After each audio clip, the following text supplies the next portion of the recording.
बिस्मिल्लाहिर्रहमानिर्रहीम। अस्सलाम वालेकुम स्टूडेंट्स, कैसे हैं आप? खैरियत से हैं?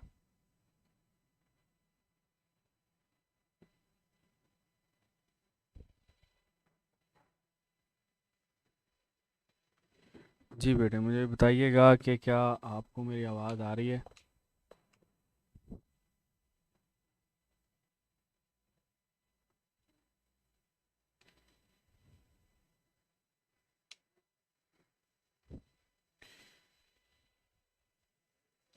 ओके जी, आवाज़ आ रही है आपको?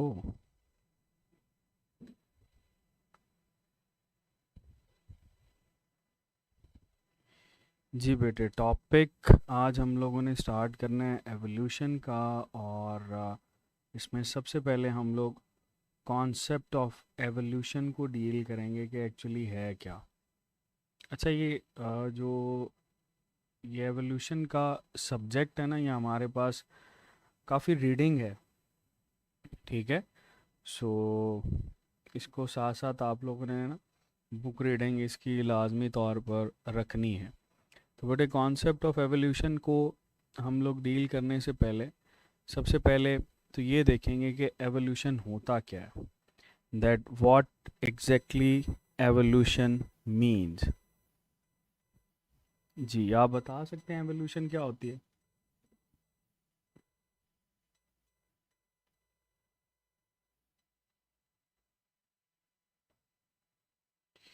जी बेटे, हमारे पास एवोल्यूशन हम लेबल कर रहे होते हैं दैट इज़ प्रोसेसेस या चेंजेस जो कि ट्रांसफॉर्म कर देती हैं लाइफ को। So we can label this evolution as changes with respect to time, ठीक है।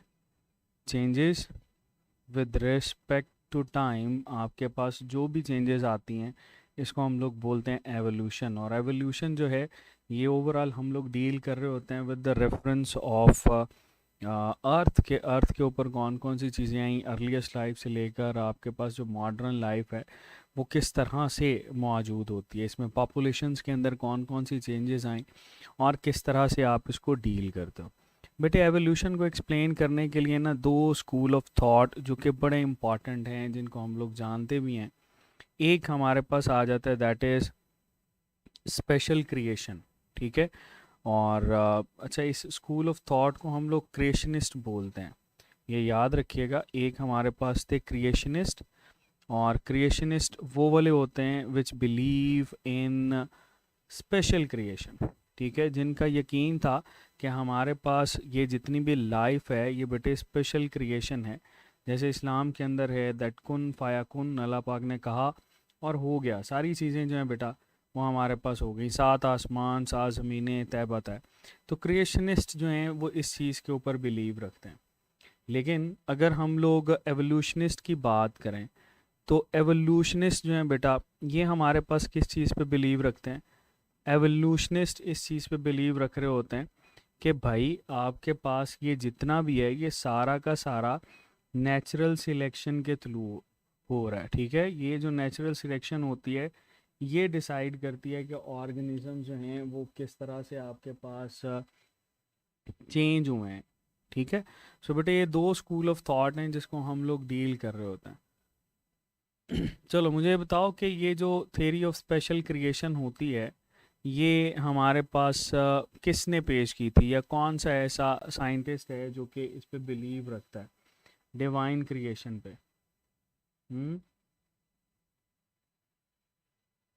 बताओ बेटे, कौन सा ऐसा साइंटिस्ट है जो कि इस बात पे बिलीव रखता है कि हमारे पास ये जितनी भी हैं ये सारी की सारी डिवाइन क्रिएशंस होती हैं। तो बेटे याद रखना कि ये जो स्पेशल क्रिएशन है इसको डिवाइन क्रिएशंस भी कंसीडर किया जाता है। और इसके ऊपर जो सबसे पहले बिलीव रखा था दैट वाज कार्लोस लीनियस, ठीक है। कार्लोस लीनियस बेटे ये इसके साथ एसोसिएटेड होता है। तो ये याद रखना, कार्लोस लीनियस को अगर कभी भी आपसे पूछे तो कार्लोस लीनियस को आपने किसके साथ ऐड करवाना है? इसको बेटे आपने ऐड करवाना है विद डिवाइन सिक्रीशन, ठीक है। ये हमारे पास बेटे डिवाइन सिक्रीशन के साथ आप इस चीज़ को ऐड करोगे, ठीक है जी। ओके बेटा, इसके बाद हमारे पास आ जाता है कि जी ये थ्योरी ऑफ नेचुरल सिलेक्शन क्या होती है, और ये किस तरह से आपके पास मौजूद हुई और कौन कौन इसको सपोर्ट करता है। तो एवोल्यूशनिस्ट या थ्योरी ऑफ स्पेशल क्रिएशन हमारे पास इस बात बिलीव रखते हैं कि जो ऑर्गेनिजम्स हैं, ये ऑर्गेनिजम्स बेटे आपके पास स्लो एंड स्टडी चेंज आया। उस चेंज के बाद आपके पास ये मॉडर्न जो स्पीशीज हैं ये नज़र आ रही होती, ठीक है, मॉडर्न स्पीशीज। इस चेंज को वो कहता है जी, ये जो चेंज होता है ना, ये हमारे पास एवोल्यूशन है, दैट चेंज इज एवोल्यूशन। और इसी को ना वो नेचुरल सिलेक्शन के साथ एसोसिएट कर रहा होता है। ओके, तो बेटे ये याद रखना, ये हमारे पास इसमें जो है ना एवोल्यूशनिस्ट का बिलीव है।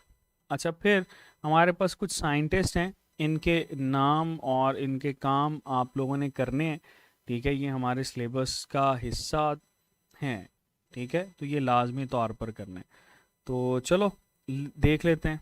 सबसे पहले बेटे साइंटिस्ट देखते हैं। डेट, अगर आप इसका लाइफ स्पैन याद कर सकते हो तो वेल एंड गुड, नहीं तो कोई बात नहीं, लेकिन इनके काम जो है ना वो आप लोगों ने याद रखना, ठीक है। इसको अचीवमेंट्स भी आप ऐड कर सकते हैं, या बेटे इसको आप इसका वर्क जो है उसको ऐड कर सकते हैं। चलो जी, साइंटिस्ट में बेटे सबसे पहले हमारे पास यही कार्लोस लीनियस को हम ऐड करेंगे, that is known as Carlos Linnaeus, ठीक है जी।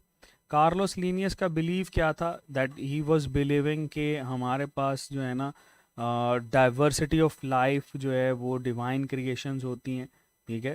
पहला तो ये कि डिवाइन क्रिएशंस हैं, और दूसरा इसने ये बिलीव रखा था कि हमारे पास जितने भी हैं ना इनको कोई स्पेशल नेम भी दे सकते हैं। सो बायनोमियल नोमेनक्लेचर जो है ये इसके साथ एसोसिएटेड होता है, ठीक है।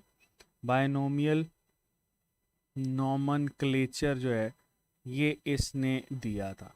अच्छा, इसका लाइफ स्पैन देखो तो हमारे पास बेटे दैट वाज 707 से लेकर 1778 तक जो है ये मेंशन है। ओके जी, कार्लोस लीनियस के बाद बेटे हमारे पास आ जाता है लामार्क। सो लामार्क की बात करें तो लामार्क का जो ड्यूरेशन होता है बेटा ये 1744 से लेकर 1829 तक बेटे मौजूद है। इसका काम क्या होता है, इसने ना बेसिकली थ्योरी ऑफ एवोल्यूशन को एक्सप्लेन किया था, ठीक है। थ्योरी ऑफ एवोल्यूशन, इसको हम देखेंगे कि थ्योरी ऑफ एवोल्यूशन में इसने क्या डिस्कस किया था। ये basically use and disuse of organ के साथ एसोसिएटेड है, ठीक है। नेक्स्ट चलते हैं लीनियस लामार्क। इसके बाद बेटे एक हमारे पास और आ जाता है जिसको माल्थस बोला जाता है, और इसका लाइफ स्पैन जो है वो 1766 से लेकर बेटे 1834 तक आ जाता है, ठीक है। और इसका काम क्या था, इसका काम ये था कि जी हमारे पास एक ऐसे दिया था इसने किसके ऊपर, प्रिंसिपल ऑफ पॉपुलेशन। सो ये बात याद रखना, प्रिंसिपल ऑफ पॉपुलेशन के ऊपर इसका ऐसे मौजूद होता, ठीक है। So that is associated with Malthus. अच्छा जी, माल्थस के बाद आगे चलते हैं, क्यूवियर आ जाता है। ये क्यूवियर जो है इसका लाइफ स्पैन आपको नज़र आता है 1769 से लेकर ये बेटे रेंज कर रहा होता है 1832 तक, ठीक है। और अगर हम इसका काम देखें तो इसने बेसिकली पैलेंटोलॉजी के ऊपर काम किया था। पहली चीज़ पैलेंटोलॉजी यानी फोसल्स के बारे में इसने इंफॉर्मेशन जो है वो दी थी, और कैटास्ट्रॉफिज्म एक्सप्लेन किया था। थ्योरी ऑफ कैटास्ट्रॉफिज्म को एक्सप्लेन इसने किया था, ठीक है जी। फिर बेटे हमारे पास आ जाता है लाइल, ठीक है। इस लाइल का जो ड्यूरेशन होता है दैट वाज 1797 से लेकर बेटे ये हमारे पास 1875 तक होता है। इसने क्या काम किया था, इसने प्रिंसिपल ऑफ जियोलॉजी एक्सप्लेन किया था, ठीक है, प्रिंसिपल ऑफ जियोलॉजी। तो बेटे ये भी आप लोगों ने याद रखना। फिर हमारे पास आ जाता है बेटे दैट इज डार्विन, ये बड़ा इम्पॉर्टेंट है क्योंकि डार्विन का काम जो है ये भी हम लोग एक्सेप्ट करते हैं, और इसमें बेटे आपके पास चीज़ें रिलेट कर रहे होते हैं। इसका ड्यूरेशन देखें तो 1809 से लेकर बेटे 1882 तक जो है ये एसोसिएटेड है। एक तो आपने ये पढ़ा होगा कि इसने वोएज किया था बीगल का, फिर बुक्स दी थी इसने ओरिजिन ऑफ स्पीशीज़ के ऊपर। सो हम इसका एक ही काम लिख रहे हैं, इसने बेसिकली ना ओरिजिन ऑफ स्पीशीज़ के ऊपर काम किया था, और इसने ये कहा था कि हमारे पास इनमें जो है ना वो नेचुरल सिलेक्शन होती है, और उसी नेचुरल सिलेक्शन की बेस के ऊपर मौजूदा स्पीशीज़ जो हैं वो मार्ज वजूद में आई हैं। फिर बेटे मेंडल का काम जो है वो भी इसके साथ समहाउ एसोसिएट करता है, क्योंकि न्यू डार्विनिज्म मेंडल के बगैर कुछ भी नहीं है। तो इसका बेटे जो टाइम ड्यूरेशन होता है 1822 से लेकर हमारे पास 1884 तक एसोसिएटेड है। ठीक है, इसने क्या किया था, इसने इनहेरिटेंस के ऊपर काम किया था। There were papers on inheritance, और इसी इनहेरिटेंस के काम को जब डार्विन के साथ रिकनसाइल किया गया तो वो न्यू डार्विनिज्म कहलाता है। ठीक है, अच्छा फिर बेटे हमारे पास आ जाता है वेलस, और ये वेलस ने बेसिकली काम क्या किया था, उससे पहले ज़रा इसकी डेट भी लिख लो, दैट इज़ 1823 से लेकर 1913 तक। ठीक है, और ये बेटे इसने बेसिकली अपनी थ्योरी जो है ना वो डार्विन को भेजी थी। ठीक है, थ्योरी सेंड टू डार्विन, और कुछ ही नहीं बेटे। So that is quite simple. आगे चलते हैं, हमारे पास ना हटन एक आ जाता है। हटन ये जो है अभी ये लेस इम्पॉर्टेंट जो है वो स्टार्ट हो गए हैं 1726 से लेकर बेटे 1797 तक ये है, और इसको थियरी ऑफ यूनिफॉर्मिटेरिनेजियम हम लोग बोलते हैं। ठीक है, that is known as theory of uniformitarianism. ठीक है, मुश्किल सा नाम है, इसको याद रख लेना। ठीक है, तो बेटे ये हमारे पास जो चीज़ आपने इसमें याद रखनी है जो इम्पोर्टेंट है वो लीनियस है, लामार्क है, क्यूवियर है और डार्विन है। ठीक है जी, ये बेटे एसोसिएटेड है इसके साथ। चलो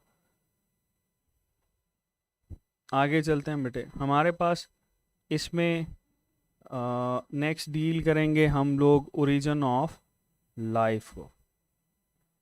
कॉन्सेप्ट ऑफ एवोल्यूशन के बाद हमारे पास ओरिजिन ऑफ लाइफ आ जाती है, बिकॉज यही बेटे जो ओरिजिन ऑफ लाइफ है ना ये एक्सप्लेन करता है किसको, एवोल्यूशन के कॉन्सेप्ट को। सो ओरिजिन ऑफ लाइफ हम लोगों ने डील करना है। देखते हैं जी ये ओरिजिन ऑफ लाइफ क्या है, देखते हैं जी।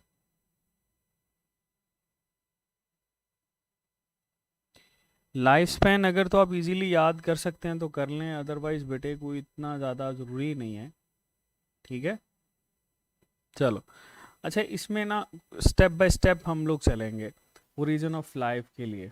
तो ये बड़ा ज़रूरी है कि आपको जो है ये इसके बारे में आइडिया हो। सबसे पहले बेटा हम लोग चलेंगे हाइड्रोथर्मल वेंट्स की तरफ। हाइड्रोथर्मल वेंट्स, ठीक है, और ये आप लोगों ने पढ़ा हुआ है गर्म पानी के चश्मे हम इनको बोलते हैं, हाइड्रोथर्मल वेंट्स गर्म पानी के चश्मे बोला जाता है। ठीक है, मुझे बताओ कि ये हाइड्रोथर्मल वेंट्स में आपको लाइफ के बारे में क्या पढ़ा है आपने ये हाइड्रोथर्मल वेंट्स के हवाले से।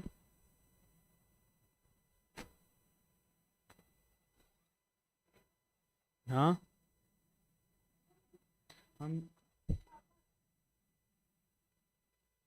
हम ये कह रहे होते हैं कि लाइफ जो है बेटे ये एसोसिएटेड है विद वाटर।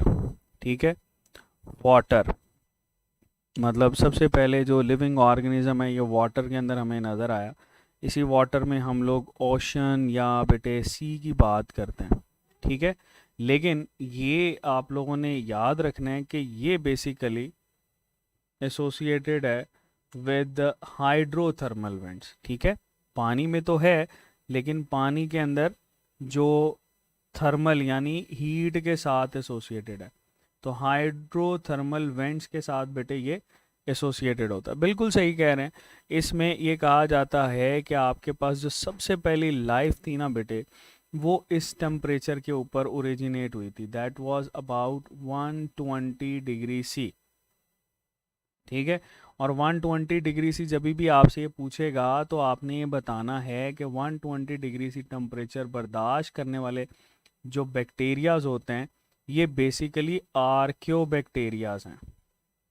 ये कौन से बैक्टीरियाज हैं? आर्क्योबैक्टीरियाज, ठीक है। थर्मोफिलिक बैक्टीरियाज हम इनको बोलते हैं, थर्मोफिलिक।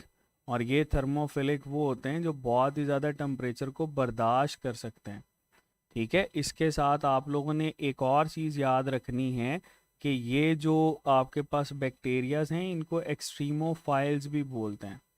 एक्सट्रीमोफाइल्स क्योंकि ये एक्सट्रीम कंडीशंस को बर्दाश्त कर सकते हैं, ठीक है। और अगर इससे आपका नाम पूछा जाए तो बेटे इस बैक्टीरिया का नाम है थर्मस एक्वाटिकस, ठीक है जी। तो बेटे ये आपके पास इस टर्म के साथ एसोसिएटेड है, दैट इज़ द नेम, ठीक है, जो कि बहुत ज़्यादा हाई टेम्परेचर पे बर्दाश्त कर सकते हैं। तो हम ये कह सकते हैं कि हाइड्रोथर्मल वेंट्स जो हैं ये एक्सप्लेन करते हैं कि किस तरह से प्रोकैरियोटिक ओरिजिन हुआ, ठीक है। सो ये प्रोकैरियोटिक ओरिजिन के साथ एसोसिएटेड है। आपको जब भी प्रोकैरियोटिक ओरिजिन की बात की जाए तो हाइड्रोथर्मल वेंट्स जो है बेटे ये इसको एक्सप्लेन करता है। ओके, बात समझ में आई बेटा?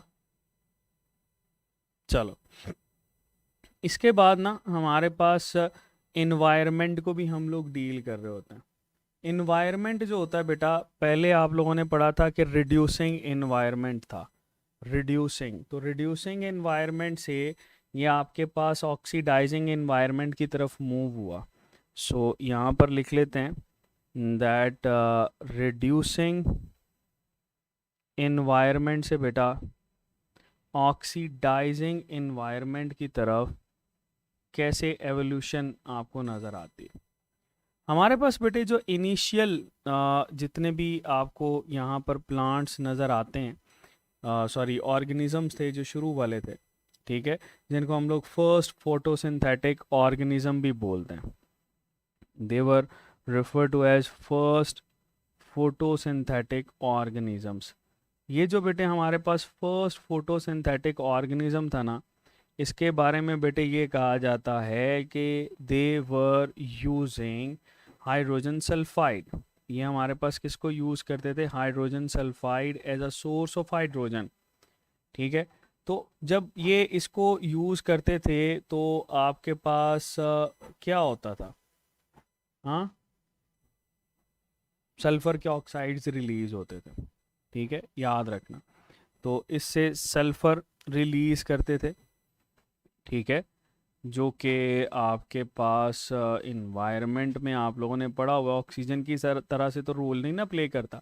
तो हुआ क्या, इन फोटोसिंथेटिक ऑर्गेनिज्म ने इस हाइड्रोजन सल्फाइड को शिफ्ट कर दिया ऑक्सीजन के ऊपर। जैसे ही ये हाइड्रोजन सल्फाइड से शिफ्ट हुए ऑक्सीजन के ऊपर, तो यहाँ से रिलीज़ क्या होना शुरू हो गया भाई? यहाँ से रिलीज़ होना शुरू हुआ ऑक्सीजन, ठीक है जी। अब इस ऑक्सीजन ने क्या किया? That accumulate in environment. ये याद रखना, ये जब इन्वायरमेंट के अंदर एक्यूमुलेशन इसने स्टार्ट की ना, इन्वायरमेंटल एक्यूमुलेशन, तो बेटे हम ये कह सकते हैं कि यहाँ पर आपके पास ओजोन लेयर डेवलप होना शुरू हो गई थी, ठीक है। तो जब भी ओजोन लेयर की डेवलपमेंट की हम लोग बात करते हैं तो बेटे आपके पास अल्ट्रा फिल्ट्रेशन, या आप लोगों ने फिल्ट्रेशन पढ़ी होगी कि जो अल्ट्रा वायलेट रेडिएशन हैं उनकी फिल्ट्रेशन स्टार्ट हो गई। तो जैसे ही इन्वायरमेंट के ऊपर बेटे ये फिल्ट्रेशन स्टार्ट हुई, सो इन्वायरमेंट इज़ मोर सूटेबल के वहाँ पे जो ऑर्गेनिज्म है वो सरवाइव कर सके, है ना। ऐसे ही है ना। चलो हम ये कहते हैं कि जैसे ही बेटे ये ऑक्सीजन की तरफ मूव हुआ तो आपके पास एवोल्यूशन यहाँ से स्टार्ट हुई थी। किसकी? There is the evolution of aerobic organisms. ठीक है जी। एरोबिक ऑर्गेनिजम्स बेटे हम लोग बोलते हैं जो कि आपके पास ऑक्सीजन को यूटिलाइज करते हैं। तो अगर हम ये कहें कि ऑक्सीजन जो है बेटा ये हमारे पास यूज़ करने वाले ऑर्गेनिजम्स आ गए हैं, तो we can easily say that कि भाई अगर ये ऑर्गेनिजम्स आ गए हैं तो इजीली बेटे यहाँ पे आपको एरोबिक रेस्पिरेशन और इसके सारे के सारे जो ऑर्गेनिज्म है वो नज़र आएंगे। ठीक है। अच्छा, अब यहीं से आप एक और एमसीक्यूज देखो। अगर आपसे ये पूछा जाए कि ये जो ओजोन की डेवलपमेंट है कितने साल पहले कंसीडर की जाती है, that was considered as 1.2 billion year ago. ये एमसीक्यूज आता है कि कितने साल पहले भाई इसको कंसीडर किया गया। तो बेटे 4.2 billion years ago, 4.2 billion years ago, that is a huge time span. ठीक है बेटे, तो ये हमारे पास 4.2 बिलियन ईयर्स अगो। अच्छा, फिर बेटे हमारे पास यही आप ये कहते हो कि ऑर्गेनिज्म जो हैं ये शिफ्ट होना शुरू हो गए कहाँ से? एन एरोबिक इन्वायरमेंट से किसकी तरफ? एरोबिक इन्वायरमेंट की तरफ। तो जब एन एरोबिक इन्वायरमेंट से एरोबिक इन्वायरमेंट की तरफ बेटे इनकी मूवमेंट हुई तो ऑटोमेटिकली ये क्या करेंगे? ऑक्सीजन की यूटिलाइजेशन बढ़ जाएगी। ठीक है, तो वो सर्वाइवल है। फिर हम ये कहते हैं कि बेटे यहाँ पर हमारे पास प्रो कैरियोट्स से अब यू कैरियोट्स की तरफ भी डेवलपमेंट स्टार्ट होती। तो प्रो कैरियोट्स से जब आप लोग मूव कर रहे होते हैं यू कैरियोट्स की एवोल्यूशन के लिहाज से, तो बेटे ये भी बहुत सिंपल सा है। प्रो कैरियोट से जब यू कैरियोट्स की एवोल्यूशन को हम लोग डील करते हैं तो आप लोगों ने ये बताना है सबसे पहले, जो कि एमसीक्यूज पूछा जाता है, कि सबसे पहले ये जो आपको प्रो कैरियोटिक ऑर्गेनिज्म जो है ये कितने साल पहले डेवलप होता हुआ नज़र आया। So we can say that 3.5 billion years ago. तो बेटे ये एमसीक्यूज आता है कि 3.5 बिलियन ईयर्स अगो। और यू कैरियोट्स जो हैं ये बेटे 1.5 बिलियन ईयर्स अगो पहला जो यू कैरियोट है ये आपको नज़र आया था। तो इसमें गैप कितना हुआ फिर? हाँ, ये देखो ना, जब भी बेटे आप इसमें गैप को डील करते हो तो 2 बिलियन ईयर का तो यहीं पे गैप आ गया, 2 बिलियन ईयर्स। तो बेटे ये 2 बिलियन ईयर्स का जो गैप है वो यहाँ पर एसोसिएटेड है। तो आपसे ये सवाल आता है कि यू कैरियोट्स जो हैं वो प्रो कैरियोट से कितने बिलियन ईयर्स जो हैं वो पुराने हैं। ठीक है, तो ये बेटे इसमें हमारे पास ये चीज़ें डील की जाती हैं। अच्छा, अब सवाल ये आता है कि ये जो प्रो कैरियोट से यू कैरियोट्स बने ये भाई कौन कौन सी जो हाइपोथेसिस हैं इसके बारे में दी जाती हैं। दो हाइपोथेसिस बेटे दी जाती हैं इसको एक्सप्लेन करने के लिए। पहला एंडोसिम्बियोटिक हाइपोथेसिस। ठीक है, हम ना इन दोनों को साथ साथ लेकर चलेंगे। पहली कौन सी है? एंडोसिम्बियोटिक हाइपोथेसिस। तो एक तो हाइपोथेसिस हम लोगों ने ये लिख ली, एंडोसिम्बियोटिक हाइपोथेसिस है। दूसरा बेटे हमारे पास आ जाती है जिसको हम लोग बोलते हैं membrane invagination hypothesis. That is बेटे शोइंग मेम्ब्रेन इन्वेजिनेशन हाइपोथेसिस। मतलब ये कि इसमें जो मेम्ब्रेन होती है ये इन्वेजिनेट करना शुरू कर देती है, मेम्ब्रेन इन्वेजिनेशन हाइपोथेसिस। तो बेटे ये दो हमारे पास हाइपोथेसिस नज़र आती हैं जिनको हम लोगों ने डील करना है regarding the evolution of you karyotes from pro karyotes. चलो देखते हैं बेटे। एंडोसिम्बियोटिक हाइपोथेसिस जो है दैट वाज गिवन बाय लिन मार्गुलस। ठीक है, सो इसकी इंफॉर्मेशन हमारे पास है। तो लिन मार्गुलस जो है इसने बेटे इसको एक्सप्लेन किया था। मार्ग्यूलस के स्पेलिंग क्या होते हैं? मेरा ख्याल है यही होते हैं। ठीक है, चलो जी, इस हाइपोथेसिस के अकॉर्डिंग क्या है कि इस हाइपोथेसिस के अकॉर्डिंग ये है कि हमारे पास भाई ये जो एंडोसिम्बियोटिक हाइपोथेसिस है, that was the main phenomena जिससे ऑर्गेनिज्म जो है वो बने।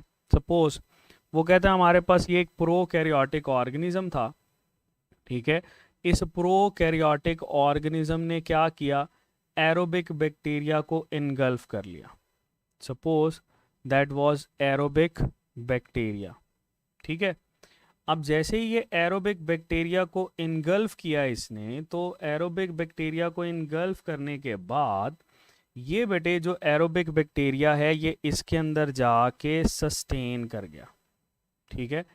As this aerobic bacteria sustains, तो हम ये कहते हैं कि ये हमारे पास एवोल्यूशन ऑफ माइटोकॉन्ड्रिया को बताता है। ये किसको बताता है, एवोल्यूशन ऑफ माइटोकॉन्ड्रिया। यही तो वजह है कि जब भी आपके पास ये पूछा जाता है कि माइटोकॉन्ड्रिया भाई किससे डेवलप करता है, तो आप ये कहते हो एरोबिक बैक्टीरिया से। सो ये हमारे पास कौन सा बैक्टीरिया कहलाता है, एरोबिक बैक्टीरिया कहलाता है। एरोबिक बैक्टीरिया से बेटे ये इवॉल्व करता है, ठीक है। तो ये बात याद रखना, ओरिजिन ऑफ माइटोकॉन्ड्रिया जब भी आपसे ये पूछा जाए तो बेटे ये सिंपल एरोबिक बैक्टीरिया जब इन्वेजिनेट कर गए तो उससे ये बन रहा होता है। अच्छा, फिर हमारे पास ये बताता है कि यहाँ पर अगर एक बैक्टीरिया था जो कि फोटोसिंथेटिक था, अगर वो फोटोसिंथेटिक बैक्टीरिया इसके अंदर जाता है तो फोटोसिंथेटिक बैक्टीरिया को बॉडी के अंदर ले जाकर उसने इसको भी स्टेबलाइज कर लिया। तो ऑलरेडी इसके पास क्या मौजूद है, माइटोकॉन्ड्रिया। अब बेटे इसने प्लास्टिड को जो है वो अटेन कर लिया, तो प्लास्टिड से आपके पास इसमें फोटोसिंथेटिक एक्टिविटी को आप लोग शो करते हो। तो ये बताता है कि ये जो बैक्टीरिया इसने इनगल्फ किया था दैट वाज फोटोसिंथेटिक बैक्टीरिया। तो फोटोसिंथेटिक बैक्टीरिया इनगल्फ करने के बाद हमारे पास बेटे जब ये सस्टेन करेगा तो इसको हम लोग बोलते हैं कि that it is explaining evolution of chloroplast, ठीक है। तो ये एवोल्यूशन ऑफ क्लोरोप्लास्ट को एक्सप्लेन करता है। अच्छा जी, फिर बेटे इसमें फ्लैजेला को भी एक्सप्लेन किया जाता है। फ्लैजेला आपको ये बताया जाता है कि जी स्पायरोकीट बैक्टीरिया थे, ठीक है। सपोज यहाँ पे हमारे पास ये स्पायरोकीट बैक्टीरिया, तो लेबल कर लेते हैं, दीज आर स्पायरोकीट बैक्टीरियाज। तो बेटे जब भी ये स्पायरोकीट बैक्टीरिया जो हैं ये हमारे पास अपटेक होते हैं, तो इन स्पायरोकीट बैक्टीरियाज के अपटेक करने से क्या होगा बेटे, यहाँ पर हमारे पास ये फ्लैजेला की डेवलपमेंट हो जाएगी। So that is explaining the development of flagella, ठीक है। और इसी के साथ हम यहाँ पर ये माइटोकॉन्ड्रिया आ गया, ये बेटे प्लास्टिड आ गया। तो ये देखो ना, हमारे पास जब भी इसको डील करेगा तो आप ये बताओगे कि एवोल्यूशन ऑफ फ्लैजेला जो है ये किसके साथ एसोसिएटेड है, evolution of flagella, evolution of chloroplast, evolution of mitochondria, ठीक है। तो बेटे ये एक हाइपोथेसिस थी जो कि हमारे पास एंडोसिम्बियोटिक ओरिजिन को एक्सप्लेन करती। दूसरा मेम्ब्रेन इन्वेजिनेशन। अच्छा, ऑब्जेक्शन जो है वो दोनों के ही ऊपर हैं, लेकिन हम लोग इन ऑब्जेक्शंस को डील नहीं करेंगे, ठीक है। हम अपना जो क्वेश्चन बैंक है उसको सही करेंगे कि क्वेश्चन किस तरह से पूछे जाते हैं। देखो, एंडोसिम्बियोटिक इन्वेजिनेशन सॉरी मेम्ब्रेन इन्वेजिनेशन क्या कहती है, according two membrane invagination, suppose अगर हमारे पास ये एक बैक्टीरिया है, तो इसने कहा इस बैक्टीरिया ने क्या किया, इस बैक्टीरिया ने भाई अपने यहाँ पर मेम्ब्रेन को ही इन्वेजिनेट करना शुरू कर दिया, अपनी मेम्ब्रेन को। तो अगर हम इसकी मेम्ब्रेन को देखें, सो यहाँ पर बेटे आपको इसकी इन्वेजिनेशन नज़र आती है, ठीक है। सपोज हम ये इसकी इन्वेजिनेशन को शो कर लेते हैं। बेटे ये मेम्ब्रेन ये इस तरह से इसने इन्वेजिनेट करना शुरू किया, ठीक है। और जैसे ये इन्वेजिनेशन आपके पास कंप्लीट हुई तो इसके पास जो है ना वो genetic material and all the necessary चीज़ें जो हैं वो जाना शुरू हो गई, और ये जो है वो आपके पास मेम्ब्रेन बाउंडेड ऑर्गेनेल्स को शो करता है। अच्छा, ये कॉन्सेप्ट भी जो है ना वो आपके पास एक्सेप्टेबल नहीं है, लेकिन कहा जाता है कि भाई ये जो है मेम्ब्रेन इन्वेजिनेशंस और मेम्ब्रेन इन्वेजिनेशन होती हैं, यही बेटे ऑर्गेनेल्स की डेवलपमेंट के लिए रिस्पॉन्सिबल हैं। So there are so many objections जो कि आप यहाँ पर लगा सकते हो, लेकिन हमें उसको लगाने की ज़रूरत नहीं है, it will kill our time. तो हम सीधा सीधा यही कहेंगे कि भाई हमारे पास ये मेम्ब्रेन इन्वेजिनेशन और बेटे एंडोसिम्बियोटिक हाइपोथेसिस, ठीक है, चूंकि ये दोनों ही हाइपोथेसिस हैं, इस वजह से हम इसको जो है बेटे वो इतना ज़्यादा इम्पोर्टेंस नहीं देते, ठीक है। हाँ, ये ज़रूर है कि जैसे ही आपके पास ये कह लो कि जी multicellular, sorry, eukaryotic organism जो हैं ये मिलना शुरू हुए, और इनसे फिर मल्टी सेलुलैरिटी जो है वो डेवलप होना शुरू हो गई थी, ठीक है। सो ये कॉन्सेप्ट ज़रूर आपने जहन में रखना है कि मल्टी सेलुलैरिटी जो है वो इसके साथ एसोसिएटेड है, ठीक है जी। चलो, इसके बाद नेक्स्ट कॉन्सेप्ट जो है ये हमारे पास बेटे एवोल्यूशन के हवाले से ये हम लोग डील करेंगे लामार्किज्म को। चलो,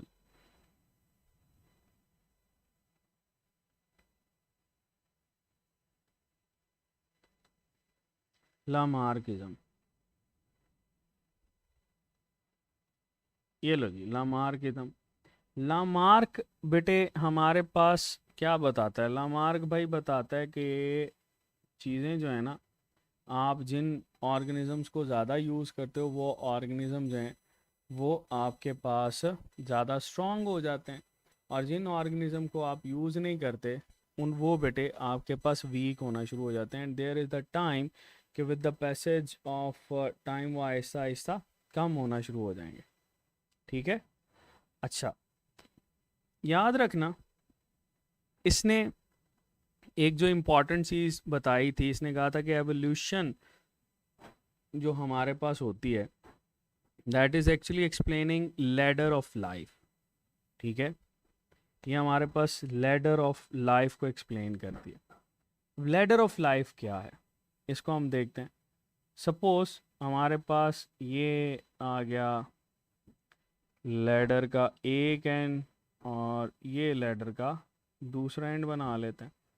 अब ये कहा जाता है कि जी हमारे पास ये लैडर के भाई आपको यहाँ पर ये स्टेप्स नज़र आ रहे हैं, ठीक है।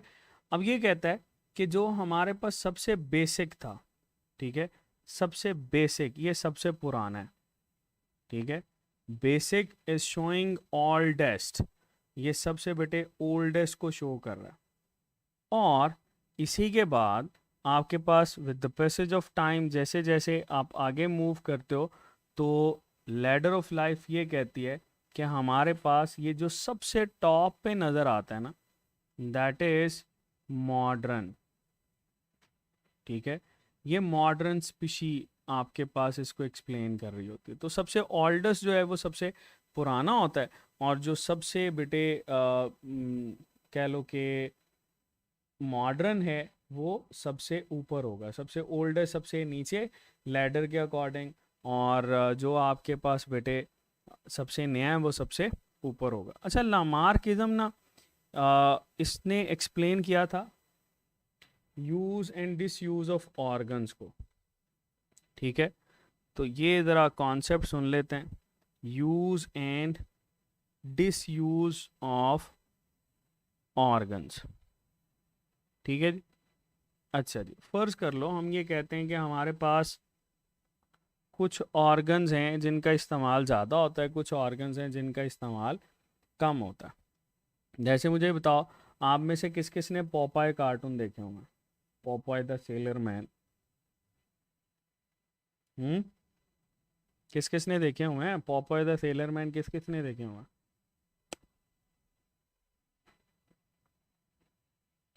पॉपाय द सेलर मैन कार्टून देखे हुए हैं? बताओ ज़रा।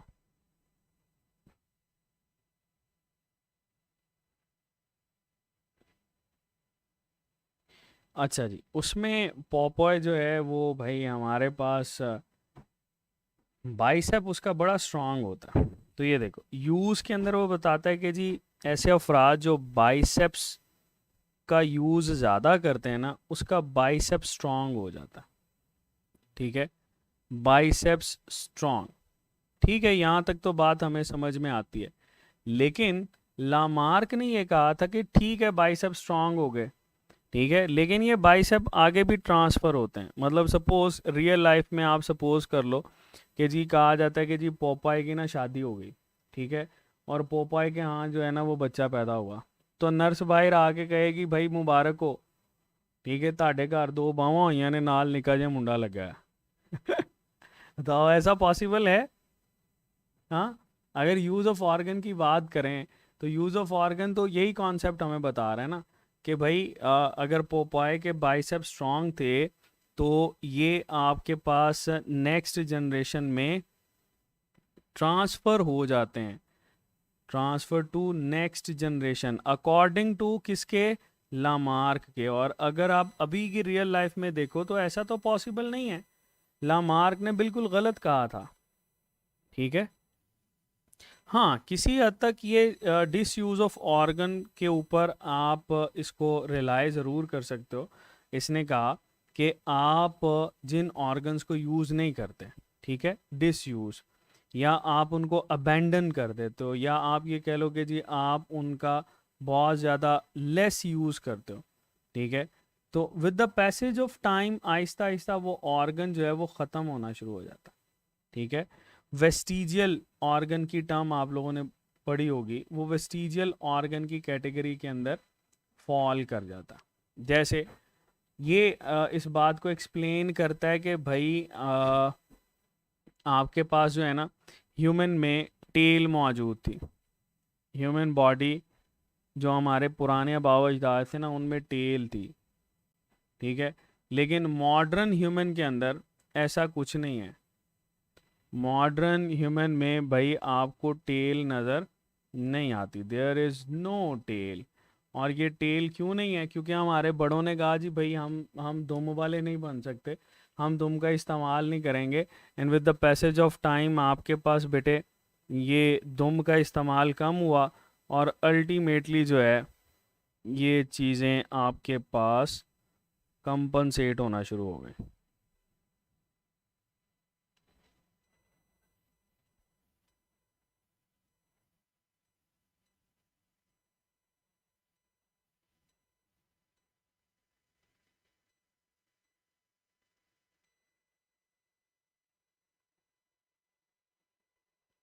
ठीक है, अच्छा इसी तरह से आप लोगों ने कुछ और चीज़ें भी जैसे अपेंडिक्स के बारे में सुना होगा, ठीक है, तो उसके लिए भी बेटे यही चीज़ें एप्लीकेबल होती हैं।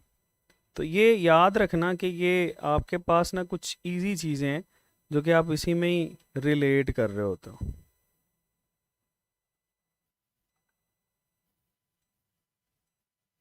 ठीक है, तो दैट इज़ समथिंग इम्पॉर्टेंट। और ये यूज़ एंड डिसयूज़ को जो है ना इसमें इसमें ना आपको जिसके साथ कंफ्यूज करवाता है वो जिराफ की एग्जांपल के साथ है।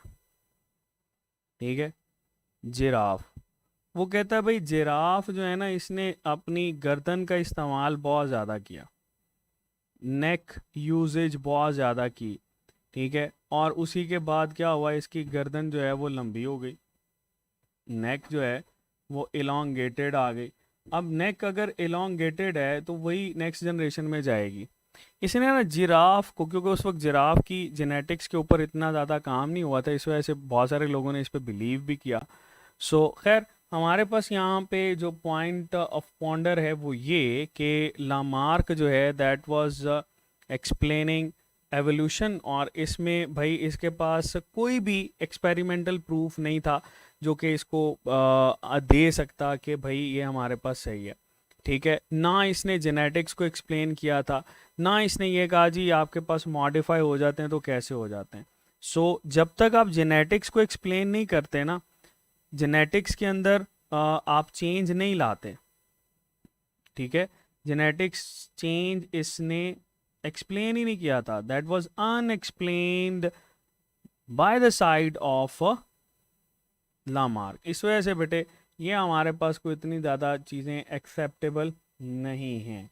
तो ये तो लामार्क का हाल था पुराने लोगों का, लेकिन खैर देवर पाइनियर और इन्होंने बताया था कि हमारे पास भाई बॉडी के अंदर किस किस तरह का चेंज आता है। अच्छा जी, लामार्क के हवाले से यही चीज़ें आप लोगों ने याद रखनी है कि लामार्क ने क्या कहा था कि जो एक्वायर्ड करेक्टर्स होते हैं वो बेटे नेक्स्ट जनरेशन में ट्रांसफ़र हो जाते हैं। कभी भी आपको लगे ना कि ये आपको भूलने लगा है तो आपने फौरी तौर पर पोपाय वाली एग्जांपल जहन में ले आनी, ठीक है। आपको आइडिया हो जाएगा कि ये इसने जो कहा था कि यूज़ जो होता है आपके पास भाई नेक्स्ट जनरेशन में ट्रांसफ़र होता है। अच्छा, इस बात को यूं भी आप एक्सप्लेन कर सकते हैं। सपोज़ यहाँ पे हम देखते हैं कोई भी एक बंदा है, उसका एक्सीडेंट हुआ, ठीक है, और खुदा न खास्ता उसके अंदर जो है ना वो उसकी टांग कट गई, ठीक है। अगर लामार की बात हम लोग दुरुस्त माने तो अगर उसकी टांग कट गई, ठीक है, उसके बाद उसकी शादी हो गई, नेक्स्ट जनरेशन में उसके बच्चे पैदा होंगे। लामार्क ये कहता है कि भाई उसके जो बच्चे पैदा होंगे ना नेक्स्ट जनरेशन में, वो उसके अब्बा जैसे ही होंगे, मतलब एक टांग वाले होंगे। ऐसा पॉसिबल है? हाँ, ऐसा पॉसिबल नहीं ना है। तो इस वजह से हम ये कहते हैं कि Lamarck was unable to explain the change in कि कौन कौन सा चेंज आता है। तो जब वो ये चेंज को ही एक्सप्लेन नहीं कर सका तो हमारे पास बेटे ये कैसे आप इसको एक्सेप्ट कर सकते हैं? ओके, चलो इसके बाद हम नेक्स्ट की तरफ चलते हैं और नेक्स्ट जो कॉन्सेप्ट हम लोगों ने डील करना है दैट इज़ बेटे डार्विनिज्म का कॉन्सेप्ट।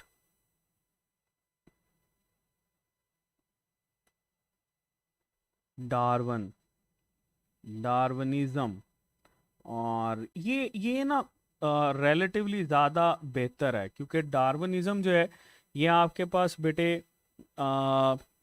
नेचुरल सिलेक्शन को एक्सप्लेन करता है और काफ़ी सूटेबल है, जेनेटिक्स को भी एक्सप्लेन कर रहा होता है। अच्छा, यहाँ पर आप लोगों ने ये याद रखना है कि इसने ना बैरी सफ़र किया था, वोएज ऑफ बीगल, ठीक है। तो ये सम टाइम पूछ लेता है कि बीगल का सफ़र इसने किया था, और जैसे ही बीगल का सफ़र किया तो इसने भाई यहाँ पर गैलापेगस आइलैंड के ऊपर काफ़ी टाइम गुजारा था। गैलापेगस आइलैंड के ऊपर जो है ना वो काफ़ी टाइम गुजारा था, ऑलमोस्ट कुछ बुक्स लिखती हैं 2 मंथ के करीब गुजारा था, कुछ कहती हैं कि भाई 3.5-4 मंथ जो है वो वहाँ पे पड़ा रहा। खैर, इसने कैटालॉजिकली जो है वो इस पे काम किया था, प्लांट्स के ऊपर और एनिमल स्पीशी के ऊपर, और बताया अपनी ऑब्जर्वेशंस के बारे में, ठीक है। और इसमें गैलापेगस की जो सबसे इम्पॉर्टेंट चीज़, ये शुरू में ही मैं आपको बता दूं कि इसने ना फिंचेस के ऊपर काम किया था। पंजाब वाले बच्चे ज़रा गौर से सुने, पंजाब वाले बच्चों की बुक के अंदर लिखा हुआ है फिंचीज़ की 13 टाइप्स उसने जो है ना वो ऑब्ज़र्व की थी। लेकिन बेटे फिंचेस की टाइप्स कितनी होती हैं? 14 टाइप्स, ठीक है। ये 14 टाइप्स आप लोगों ने सही करना है। अगर 13 टाइप वाली ऑप्शन है और 14 टाइप वाली ऑप्शन नहीं है तो फिर आप 13 टाइप वाली को सही कर सकते हो, लेकिन अगर ये दोनों हैं तो आपकी बेटे फर्स्ट प्रायोरिटी क्या होनी चाहिए? 14 टाइप्स ऑफ फिंचेस। ओके, चलो। गैलापेगस की टर्म जो है ये बेसिकली टॉर्टॉइस का जो शेल होता है उसके साथ एसोसिएटेड है, ठीक है। गैलापेगोस बोलते हैं इसको, गैलापेगोस आइलैंड। और ये गैलापेगोस आइलैंड जो हैं बेटा, ये टर्टल का जो शेल होता है उसके साथ बेटे ये मिलते जुलते हैं, ठीक है। अच्छा, इसने बहुत सारी जो है वो ऑलरेडी डिस्कवरीज, ऑलरेडी जो काम हैं एवोल्यूशन के हवाले से उनको भी डील किया था, पढ़ा था, और इस वजह से इसके इसके जो है ना वो अच्छा खासा चीज़ें जो हैं ये एक्सेप्ट हुई। जैसे इसने कहा था कि the origin of species by the means of natural selection और डिसेंट ऑफ करेक्टरिस्टिक जो है ये हम लोग डील करते हैं। अच्छा, इसने जब नेचुरल सिलेक्शन का नारा लगाया, ठीक है, नेचुरल सिलेक्शन, तो नेचुरल सिलेक्शन के साथ ही साथ यहाँ पर एक और टर्म हम लोग यूज़ करते हैं दैट इज स्पीसिएशन, ठीक है, स्पीसिएशन क्या होता है? Ability to form species. ठीक है, अच्छा हम वही एग्जांपल लेते हैं जिराफ वाली। सपोज ये हमारे पास जिराफ, फर्ज कर लेते हैं कि जी ये हम लोगों ने एक कॉलोनी बना ली जिराफ की। ठीक है, यहाँ पर ये जिराफ पड़े हुए हैं, बल्कि ये बना ही लेते हैं। ये रेड कलर के जो डॉट्स आपको नज़र आ रहे हैं भाई, ये जिराफ हैं। ठीक है, अच्छा सिमिलरली यहाँ पर जो ब्लू कलर येलो कलर के नज़र आ रहे हैं, ये भी जिराफ हैं। ठीक है, अब स्पीसिएशन ये कहती है नेचुरल सिलेक्शन जब भी आती है तो आपके पास बेटे इन्वायरमेंटल स्ट्रेस की वजह से आती है। तो इन्वायरमेंटल स्ट्रेस में वो ये बताता है कि हमारे पास भाई देयर वॉज अ चेंज। जैसे फर्ज कर लो ये यहाँ पे अर्थक्वेक आ गया, तो जैसे ही अर्थक्वेक आएगा ये ज़मीन के दो हिस्से हो गए, एक इस साइड पे चला गया, दूसरा बेटे दूसरी साइड पे चला गया। सपोज अगर हम इसको थोड़ा सा सेपरेट कर लेते हैं, ये सेपरेट हो गया। ठीक है, तो ये दोनों एक दूसरे से सेपरेट हो गए। एक साइड पे भैया आपको येलो वाले नज़र आ रहे हैं। ठीक है, फर्ज कर लो हम ये कह देते हैं कि ये जो येलो वाले हैं ये शॉर्ट नेक रखते हैं। ठीक है, और यहाँ पे हम लोग कह देते हैं ये जो रेड वाले हैं ये लॉन्ग नेक रखते हैं। ठीक है, जब भी इन्वायरमेंटल स्ट्रेस आएगी तो इन्वायरमेंटल स्ट्रेस में हम ये कहते हैं कि भाई यहाँ पर आपको कंडीशन नज़र आती है डेजर्टिफिकेशन की। डेजर्टिफिकेशन मतलब जो ग्रास है वो कम होना शुरू हो गई। ठीक है, डेजर्टिफिकेशन, डेजर्टिफिकेशन में ग्रास का लेवल क्या हो गया? कम हो गया। जब ग्रास का लेवल कम हो गया तो इनके पास क्या हुआ? Food shortage. जब फूड शॉर्टेज हो रही है तो ये बेटे क्या करेंगे? अपनी गर्दन का इस्तेमाल ज़्यादा करेंगे ना। फूड शॉर्टेज, इस फूड शॉर्टेज को कंपनसेट करने के लिए ये ट्रीज से खाना शुरू कर देंगे। लेकिन चूंकि यहाँ पर शॉर्ट नेक वाले ज़्यादा हैं, इस वजह से क्या होगा बेटे? शॉर्ट नेक वालों के लिए ये फूड अवेलेबिलिटी कम। तो फूड अवेलेबिलिटी कम, इस वजह से बेटे इनकी डेथ रेशो क्या हो जाएगी? ज़्यादा। सरवाइव कौन करेंगे? लॉन्ग नेक वाले। लॉन्ग नेक वाले जो हैं इनके सर्वाइवल के चांसेस बढ़ गए। क्यों सर्वाइवल के चांसेस बढ़ गए? क्योंकि इनके पास एक्सेस अवेलेबिलिटी ऑफ फूड जो है वो मौजूद है।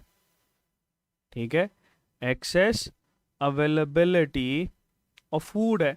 तो जब भी एक्सेस अवेलेबिलिटी ऑफ फूड है तो ये तो बेटे इजीली आपके पास जो है वो जिंदा रह सकते हैं। ठीक है, और अगर वक्त के साथ साथ बेटे यहाँ पर हम इसकी एवोल्यूशन को डील करें तो वक्त के साथ साथ इनके पास जो जीन सेव हुआ वो था लॉन्ग जीन वाला, लॉन्ग नेक वाला, सॉरी, लॉन्ग नेक जीन इसमें भी सरवाइव कर गया और इसमें भी सरवाइव कर गया। जब भी लॉन्ग नेक जीन सरवाइव करेगा तो इसमें सरवाइव होने की सबसे बड़ी वजह क्या है? बड़ी वजह यह है कि नेचर ने भाई उसको सिलेक्ट किया है, वो नेचर में ज़्यादा फिट बैठता था। सो डार्विन वाज द फर्स्ट जिसने ये बताया कि जी हमारे पास ये जो है ना, ये वक्त के साथ साथ ऑर्गेनिज्म एक दूसरे से चेंज होते हैं, और ये चेंज किस वजह से होते हैं? According to environmental changes. इसको डिसेंड विद मॉडिफिकेशन भी बोलते हैं। सपोज यहाँ पे ना इसी बेस के ऊपर आप इसकी ट्री हाइपोथेसिस को डील करते हो।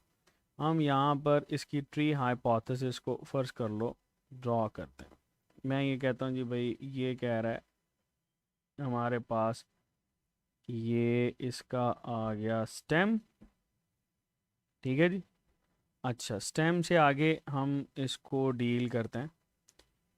ये लो जी, अब ये कहता है ट्री की हर एंड जो होता है, हर ब्रांच जो होती है वो बेटे आपके पास डिसेंड हुई है, इसमें मॉडिफिकेशंस आई हैं, और ये मॉडिफिकेशंस जो हैं ये आपके लिए सूटेबल है। ठीक है, और हम इन मॉडिफिकेशंस को इस तरह से शो कर रहे हैं। ठीक है, ये आपके पास मॉडिफिकेशन के बाद बनने वाली टिप्स हैं। तो टिप्स जो हैं ये बेटे मॉडर्न चीज़ों को शो करती हैं, और ये जो पॉइंट्स होते हैं ये इनके कॉमन ओरिजिन को शो कर रहा होता है, that they have common origin. तो जब भी डार्विन के साथ ये इसको डील किया जाता है तो आप ये कहते हो कि Darwin was having believe on tree evolution. ठीक है, ट्री एवोल्यूशन क्या कहती है कि हमारे पास जो एंसेस्टर्स होते हैं वो सबके सेम थे। ठीक है, सेम, फर्ज कर लो यहाँ पर हम कहते हैं सेम एंसेस्टर्स थे, तो सेम एंसेस्टर्स, और जैसे जैसे ये आपके पास इन्वायरमेंट स्ट्रेस के अकॉर्डिंग चेंज होते गए, इन्होंने बेटे कुछ एडाप्टेशंस की, वही एडाप्टेशंस हैं वो इनको सरवाइव करवाने में हेल्प कर रही हैं। ठीक है, तो बेटे ये हमारे पास जो है इसमें डार्विन के कॉन्सेप्ट को हम लोग डील करते हैं। अच्छा, इसने ना ट्री एवोल्यूशन को बता दिया, अपनी चीज़ें डिस्कस की हैं, देखो जैसे हम लोगों ने ऊपर डील किया, लेकिन इसके कुछ फैक्टर्स हैं जिसकी बेस के ऊपर ही आप इसको लेकर चल रहे होते हो। ठीक है, जैसे सबसे पहले वो कहता है जी, कभी भी आप इसको डील करोगे तो there will be first step जो कि ओवर प्रोडक्शन को डील करता है। पहला कि आबादी बहुत ज़्यादा होनी चाहिए, इंडिविजुअल बहुत ज़्यादा है। अगर इंडिविजुअल बहुत ज़्यादा है ना तो बेटे इन्हीं इंडिविजुअल्स के ज़्यादा होने की वजह से वेरिएशंस आएंगी। वेरिएशंस किस में आएंगी? जेनेटिक मटेरियल में वेरिएशंस आएंगी। ये पॉजिटिव भी हो सकती हैं, नेगेटिव भी हो सकती हैं। ठीक है, इन वेरिएशंस की वजह से हमारे पास बेटे स्ट्रगल स्टार्ट हो जाएगी, there will be struggle of existence. ठीक है जी, ये जो बेटे स्ट्रगल ऑफ एग्जिस्टेंस है ये आपके पास यहाँ पे प्रिवेल करेगी। ठीक है, इसी स्ट्रगल ऑफ एग्जिस्टेंस की वजह से आपको यहाँ पे फिटेस्ट ऑर्गेनिज्म नज़र आएंगे। ठीक है, हम ये कहते हैं स्ट्रगल हुई और इसमें बेटे सर्वाइवल ऑफ फिटेस्ट हमें नज़र आएगा। ठीक है, जो फिटेस्ट है इनमें से वो सरवाइव कर जाएगा, और वही जो सरवाइव किया बेटे वो बेटे नेक्स्ट जनरेशन में या एवोल्यूशन के अंदर रोल प्ले कर रहा होगा। ठीक है, तो ये बेटे हमारे पास कुछ स्टेप्स हैं, बहुत आसान से थे, दोबारा से सुनो। ओवर प्रोडक्शन यानी आबादी ज़्यादा कर दो, आबादी ज़्यादा होगी वेरिएशन भी क्या होगी? ज़्यादा। अगर वेरिएशन ज़्यादा होगी स्ट्रगल फॉर एग्जिस्टेंस होगी, इसमें से जो फिटेस्ट हो गया उसका सर्वाइवल होगा, और ये जो एवोल्यूशन यानी ट्रांसमिशन ऑफ जेनेटिक मटेरियल जो है ये आपके पास होगी, और यही ट्रांसमिशन ऑफ जेनेटिक इंफॉर्मेशन जो है ये वही है जो ये प्रिवेल कर रहा है। ठीक है, सो बेटे ये आप लोगों ने इसके साथ याद रखना। ओके हो गया, तो ये बेटे इसमें हम लोग डील कर रहे होते हैं।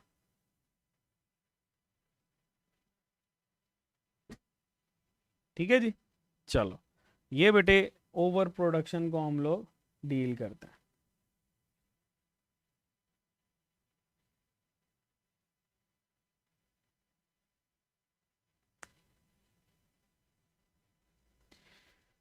चलें जी, नेक्स्ट बेटे हमारे पास आ जाता है दैट इज न्यू डार्विनिज्म। इसको भी ज़रा देख लें, न्यू डार्विनिज्म। ये मैंने आपको बताया था कि न्यू डार्विनिज्म जो है ये एक्चुअली हमारे पास जेनेटिक्स को ही जब आप लोग ऐड कर देते हो ना इसमें, तो वो न्यू डार्विनिज्म बन जाता है। ठीक है, तो न्यू डार्विनिज्म ये और कुछ भी नहीं है, दैट इज सिंपली कि आपने उसमें क्या ऐड कर दिया, आपने उसमें जेनेटिक इन्फॉर्मेशन को ऐड कर दिया है। ठीक है, और बाकी सारी की सारी चीज़ें, जैसे ये देखो यहाँ पर आपको ये बताता है कि मेंडेलियन एंड डार्विनिज्म के जो जो कॉन्सेप्ट्स थे उनको रिकंसाइल किया गया था। ठीक है,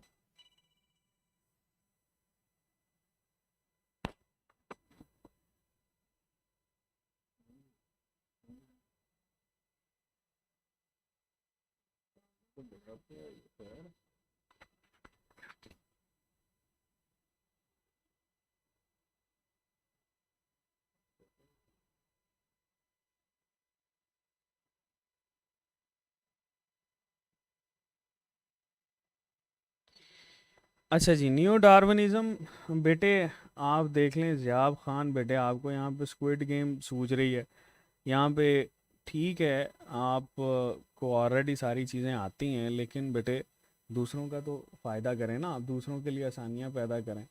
आप जो है वो दूसरों को भी डाइवर्ट कर रहे हैं। अल्लाह पाक आपको हिदायत दे भाई। देखें भाई, जब भी आप मेंडल की थॉट्स को, ठीक है, या मेंडीलियन ट्रेड्स हम इसको बोलते हैं, मेंडीलियन ट्रेड्स, ठीक है, एंड डार्विनिज्म प्लस इसमें आप ऐड कर लो डार्विनिज्म की ट्रेड्स को, तो बेटे ये कलेक्टिवली हमारे पास नियो डार्विनिज्म को शो करता है।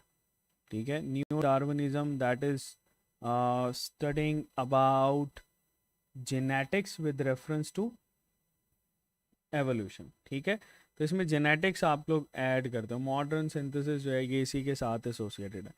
हाँ, ये सवाल ज़रूर आता है कि भाई यहाँ पर ये जो इन दोनों की रिकन्सिलिएशन है ये कब हुई थी 1930 के अंदर। तो समटाइम ये कॉन्सेप्ट जो है वो आपसे, कॉन्सेप्ट तो नहीं है, सिंपल सी इंफॉर्मेशन है कि रिकन्साइलेशन कब हुई थी, और फिर आपसे ये पूछता है कि न्यू डार्विनिज्म जो है ये आपके पास किस सन में जो है वो बना, दैट वाज इन 1940।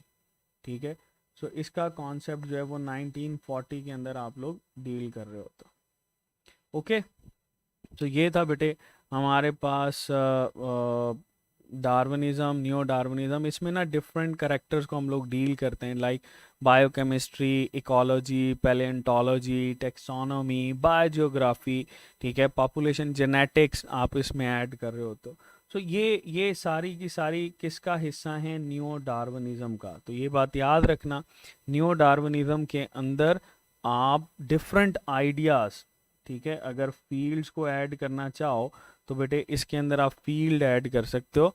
जैसे आप इकोलॉजी की इसमें इंफॉर्मेशन जो है वो ऐड कर रहे होते हो, ठीक है, पॉपुलेशन जेनेटिक्स की इंफॉर्मेशन ऐड कर रहे होते हो, ठीक है, और फिर हमारे पास बेटे इसमें आ जाता है बायोकेमिस्ट्री को ऐड कर रहे होते हो।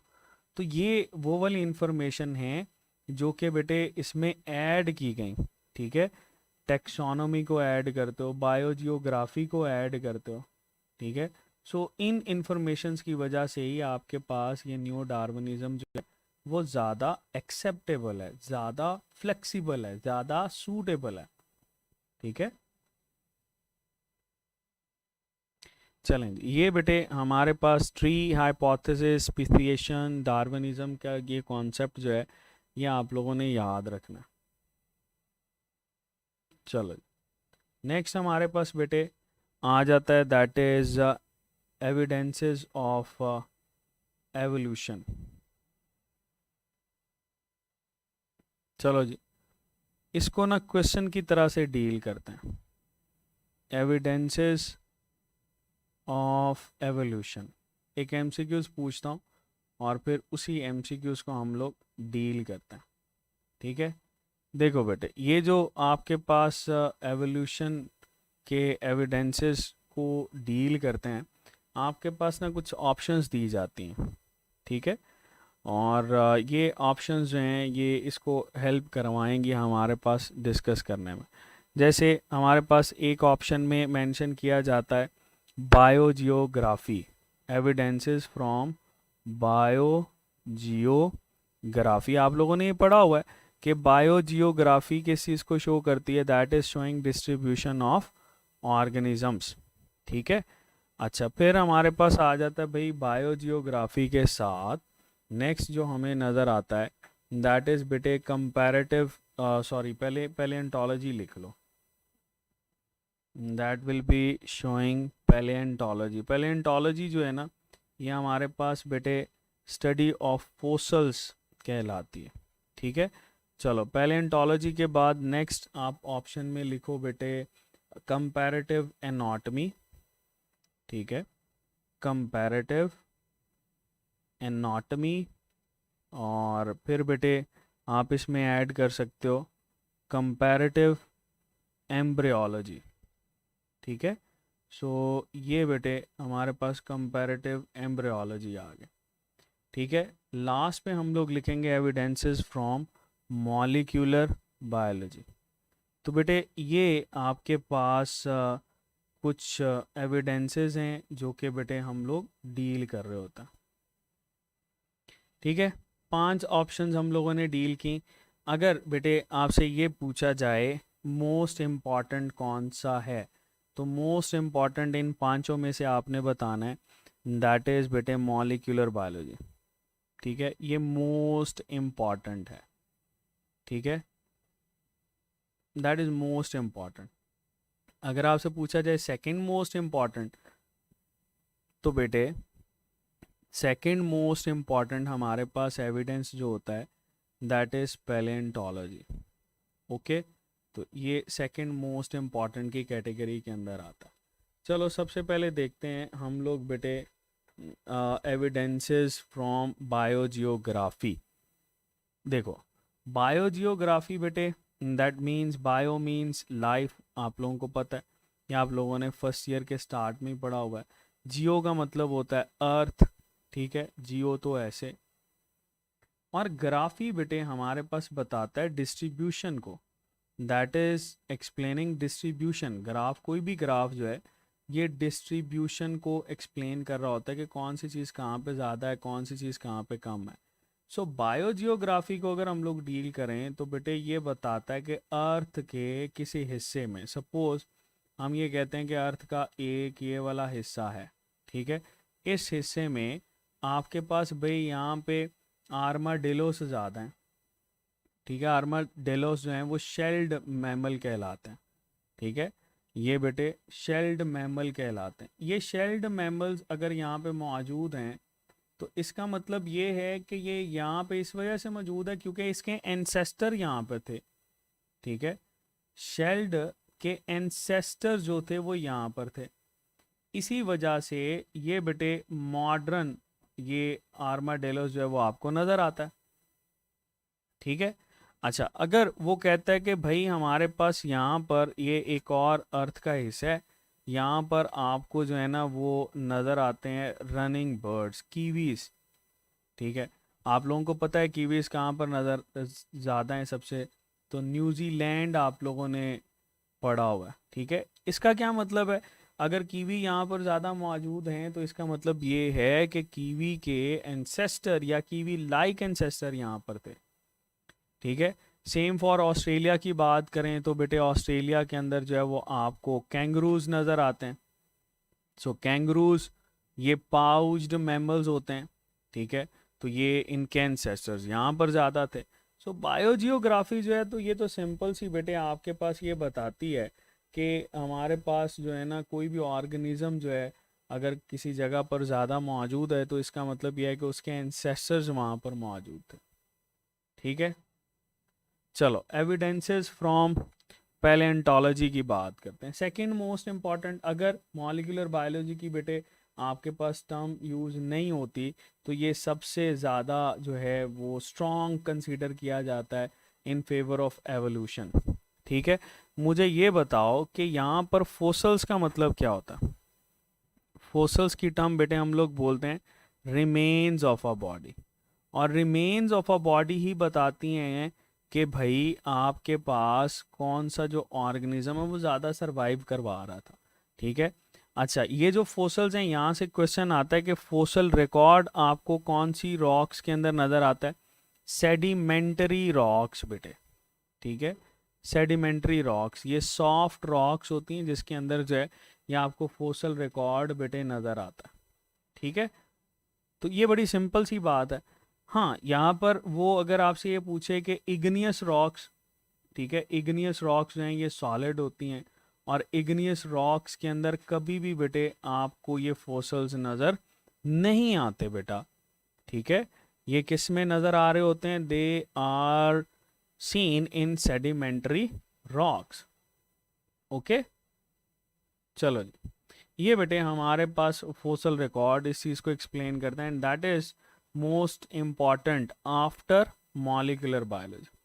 अच्छा, कंपैरेटिव एनाटॉमी की बात करते हैं, यहाँ पर कुछ चीज़ें ना वो ऐड करता है, वो उसको सुन लो। एक तो बेटे होमोलॉगी और एनालॉगी की बात करता है। सपोज वो कहता है जी हमारे पास कुछ ऑर्गेनिज्म है यहाँ पर, ठीक है, इनका ना ओरिजिन एक ही है, लेकिन with the passage of time ये एक दूसरे से बहुत दूर चले गए हैं, ठीक है। With the passage of time ये एक दूसरे से बहुत ज़्यादा दूर चले गए हैं, फंक्शन के लिहाज से वेरिएशन आ गई है। जैसे हम ये कहते हैं कि ह्यूमन फोर लिम्ब जो है, ठीक है, या ह्यूमन आर्म, फिर आप लोगों ने इसके एग्जांपल में पढ़ा होगा कि भाई हमारे पास आ जाता है क्या नाम है, हॉर्स का जो है वो आर्म आपको नज़र आता है, ठीक है। फिर आपके पास फ्लिपर नज़र आ रहा होता है। तो ये किस चीज़ को शो करते हैं? दे आर शोइंग कि इनके अंदर बोन की आर्टिकुलेशन सेम है, ठीक है। बोन आर्टिकुलेशन बेटे इसमें सेम है, और अगर बोन आर्टिकुलेशन सेम है तो इसका मतलब यह है कि इनका ओरिजिन सेम है। हाँ, फंक्शन के लिहाज से डिफरेंट ज़रूर हैं। तो ये बेटे कौन सी आपके पास ये शो करता है? That is showing divergent evolution. इसको हम लोग बोलते हैं डाइवर्जेंट एवोल्यूशन। डाइवर्जेंट एवोल्यूशन का मतलब ये होता है कि ये एक दूसरे से अवे जा रहे होते हैं, ठीक है। अच्छा, फिर हमारे पास आ जाती है बेटे कन्वर्जेंट एवोल्यूशन, ठीक है। अच्छा, इसमें एक चीज़ याद रखना कि ये जो आपके पास ऑर्गन्स हैं ना इसके, ये होमोलोगस ऑर्गन्स को शो कर रहा है। होमोलोगस वो होते हैं जिनका बेटे ओरिजिन सेम हो लेकिन फंक्शन डिफरेंट हो, ठीक है। अगर हम लोग इसकी बात करें तो फंक्शन हमारे पास इनका सेम हो सकता है, फंक्शन सेम हो सकता है, लेकिन ओरिजिन बेटे डिफरेंट रखते हैं। तो इसका मतलब ये है कि ये आपके पास एनालॉग हैं। जैसे इसके एग्जांपल में हम लोग देखें तो विंग्स ऑफ बर्ड्स, ठीक है, विंग्स ऑफ बर्ड्स ये भी उड़ने के लिए इस्तेमाल होते हैं। सिमिलरली विंग्स ऑफ इंसेक्ट, तो देखो बेटे ये दोनों ही उड़ने के लिए इस्तेमाल हो रहे हैं, लेकिन इसमें कोई भी ओरिजिन की सिमिलैरिटी नहीं है, फंक्शन सेम है। तो अगर फंक्शन सेम है बेटे तो हम इसको बोलते हैं convergent evolution. That is showing convergent evolution. और ये कन्वर्जेंट एवोल्यूशन कौन से बेटे ऑर्गन्स को एक्सप्लेन करता है? That is explaining analogous organs, ठीक है।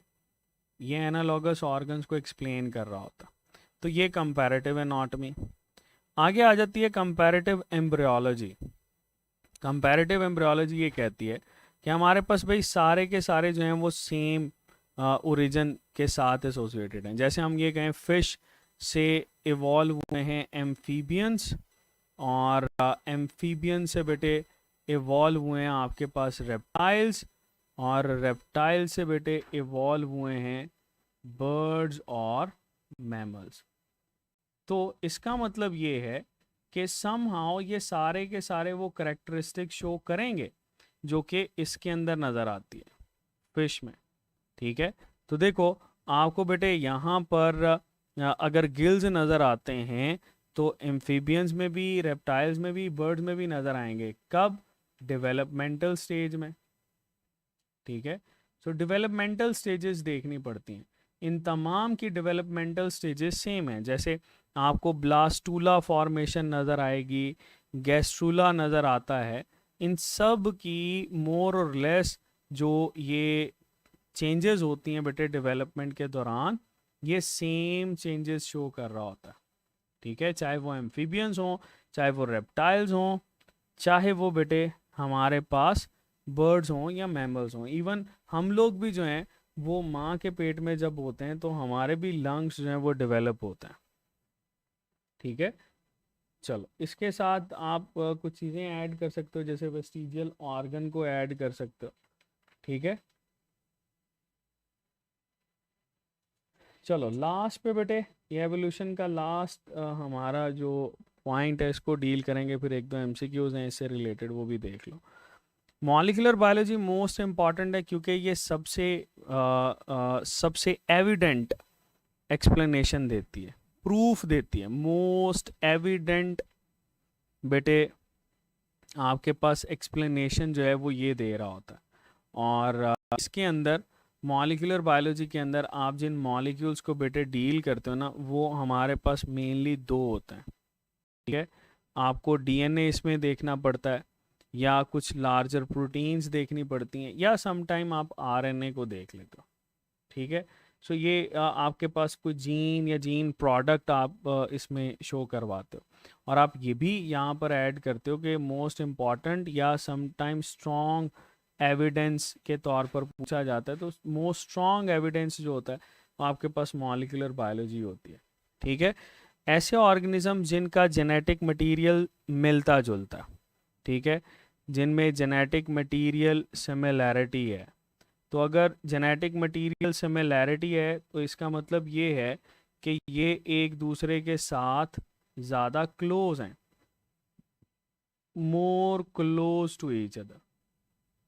ठीक है, तो ये बेटे हमारे पास इसमें कुछ चीज़ें एडअप होती हैं मॉलिक्यूलर बायोलॉजी के हवाले से। हाँ, इसमें जो बहुत ही कॉमन सा क्वेश्चन होता है वो ये है कि जितने भी एरोबिक ऑर्गेनिजम्स होते हैं, जितने भी आपको एरोबिक ऑर्गेनिजम्स नज़र आएंगे, उन तमाम के तमाम एरोबिक ऑर्गेनिजम्स के अंदर बेटे एक प्रोटीन पाई जाती है, साइटोक्रोम सी। ठीक है, ये बेटे साइटोक्रोम सी जो होता है, ये हमारे पास बार बार पूछा जाता है क्वेश्चन कि एरोबिक जो रेस्पिरेशन शो करते हैं इनके अंदर क्या मौजूद होता है, साइटोक्रोम सी बेटे मौजूद होता है। तो ये हमारे पास कुछ एविडेंसेस हैं जिनको हम इसके साथ डील करते हैं। ये इसमें से बेटे क्वेश्चंस हैं जो पूछे जाते हैं। Homologous organs, analogous organ, homology क्या होती है, एनालॉगी क्या होती है। ठीक है, ये चीज़ें आप लोगों ने थोड़ा सा गौर करना है। दोबारा से बताता जाऊँ कि हमारे पास बेटे इसमें जो चीज़ इम्पॉर्टेंट है वो है रीडिंग। ठीक है, आप रीडिंग को ज़रा इसमें लाजमी फोकस कीजिएगा, क्योंकि रीडिंग के बगैर आपको ना ये को उतना ज़्यादा फ़ायदा नहीं देगा। ठीक है, चलो, ये बेटे हमारे पास एवोल्यूशन के अंदर जो चीज़ें मौजूद थी उसको हम लोगों ने डील किया। ठीक है, तो इसी के साथ बेटे हम आज की क्लास जो है ये वाइंड अप। कल हमारे पास सिर्फ और सिर्फ जेनेटिक्स रह जाएगा, तो जेनेटिक्स को हम लोगों ने डील करना है कल, उसकी बेसिक टर्म्स हैं। एक काम आप लोगों ने करना है, सेक्स लिंकेज इन ड्रोसोफिला। ठीक है, सेक्स लिंकेज इन ड्रोसोफिला उसको आप लोगों ने पढ़ना है। बाकी बेटे आज के लिए हमारी क्लास जो है वो यहीं पे ख़त्म होती है। Wish you very best of luck.